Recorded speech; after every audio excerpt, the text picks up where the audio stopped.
जोहार दोस्तों सभी को। दोस्तों आप सभी को पता है कि 21 अप्रैल को इंडिया गठबंधन की ओर से उलगुलान महारैली रखा गया था रांची के प्रभात तारा मैदान में, जो सबसे बड़ा मैदान मानी जाती है। और वहां पे काफ़ी लोग झारखंड के पूरे शहर से, गांव से, प्रत्येक पंचायत से लोग आए थे। हर एक पार्टी के लोग वहां पर आए थे। इंडिया गठबंधन में जितने भी गठबंधित पार्टियां हैं, सभी पार्टी से जो लोग आए थे, वहाँ पर बहुत सारे लोग आए थे। पूरा मैदान एकदम खचाखच भरा हुआ था। उसी बीच बहुत सारे दिग्गज नेताओं ने भी वहाँ पर कदम रखे थे।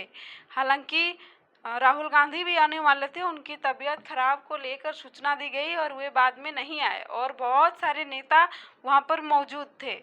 नेताओं ने एक एक करके भाषण दी, अपनी बात भी रखी। दिल्ली के भाई नेता केजरीवाल वो भी आई हुई, सभी को एक एक करके अपना बात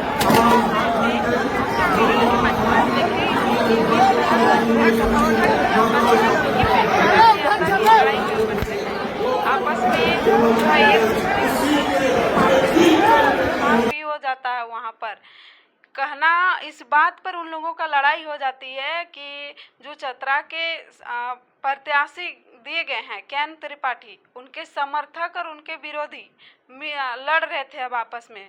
उन लोगों का कहना है कि वो ये बाहरी हैं। और एक खास बात ये है कि जयराम महतो की पार्टी से, और मतलब वे लोग, हमको लग रहा है उनकी भाषण को सुनकर ही कहीं ना कहीं ये उन लोग जान गए हैं कि बाहरी भीतरी करना, मतलब जयराम महतो की पार्टी को छोड़कर अगर कहा जाए तो इंडिया गठबंधन में भी बाहरी भीतरी का विरोध जो है काफ़ी जोर शोर से चल रहा है।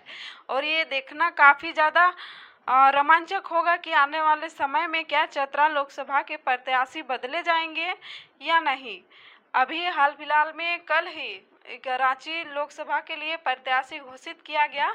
सुबोधकांत सहाय की बेटी को दिया गया है कांग्रेस की ओर से, और गोड्डा के प्रत्याशी को चेंज करके प्रदीप यादव को दिया गया है। तो आप लोग इस बात से अंदाज़ा लगा सकते हैं कि अगर विरोध ज़्यादा रहा तो चेंज हो सकता है कहीं ना कहीं। तो लोग जो है, ये जयराम महतो का एक प्रकार से कहें कि उनका जो जन जागरण है, उनका जो भाषण है, उनसे लोग प्रभावित हो रहे हैं। और कहीं ना कहीं इससे पहले वोटर को पता भी नहीं चलता था कि वे कहाँ के हैं, किस लिए हैं, और वे सिर्फ उस पार्टी का छाप को याद करके वोट देते थे। जैसे कि बीजेपी को कमल छाप में देना है और उसके वहाँ पे प्रत्याशी कौन है उससे उन लोगों को कोई मतलब नहीं रहता था, बस छाप से मतलब रहता था, हाथ छाप और कमल छाप, बस यही। लेकिन आजकल कहीं ना कहीं जयराम महतो की ये सब देन है। ये कहीं ना कहीं एक क्रांतिकारी का रूप ले रहा है, हम कह सकते हैं, आप भी कह सकते हैं। क्योंकि अगर कुछ सालों पहले अगर देखा जाए तो लोगों को इस सब से कोई मतलब नहीं था। आज धीरे धीरे लोग जागरूक हो रहे हैं, जान रहे हैं कि इस क्षेत्र के ये लोग नहीं हैं, हमारी समस्या को कैसे जानेंगे। ये बात वाकई में सही है। अगर जिस क्षेत्र का उसको प्रत्याशी दिया जा रहा है, उस क्षेत्र का अगर वो नहीं है तो कैसे जान पाएगा। वो कहीं ना कहीं एक मोहरा के रूप में काम करेगा, क्योंकि ये बात को समझ रहे हैं और इसका विरोध करने लगे हैं। अब देखा जाएगा कि आने वाले समय में क्या प्रत्याशी चेंज होती है या नहीं होती। गठबंधन की रैली में जो लड़ाई हुई उसको लेकर भाजपा के लोग जो है विभिन्न तरह तरह के जो है वे लोग कमेंट कर रहे हैं, कह रहे हैं कि बिना दूल्हे के बारात जैसी उन लोगों की पार्टी है। ये कहीं ना कहीं इंडिया गठबंधन के ऊपर बीजेपी के लोग जो है कमेंट कर रहे हैं।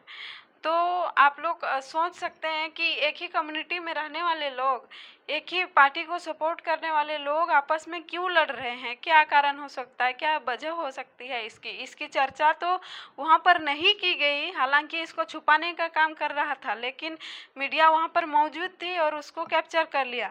तो आप लोग सोच सकते हैं कि किस तरह से लोग जागरूक हो रहे हैं। और कहीं ना कहीं ये जन जागरण ये छात्रों का एक बहुत बड़ा सफलता कह सकते हैं, क्योंकि 2 साल से जो छात्र आंदोलन कर रहे थे, आंदोलन अब राजनीति में तब्दील हो गई है। वे लोग इस फील्ड में उतर गए हैं और आने वाले समय में ये देखना काफ़ी दिलचस्प होगा कि क्या लोग जन जागरूक हो गए हैं और अपने जागरूकता का जो असर वो वोट में तब्दील होगा क्या, ये देख।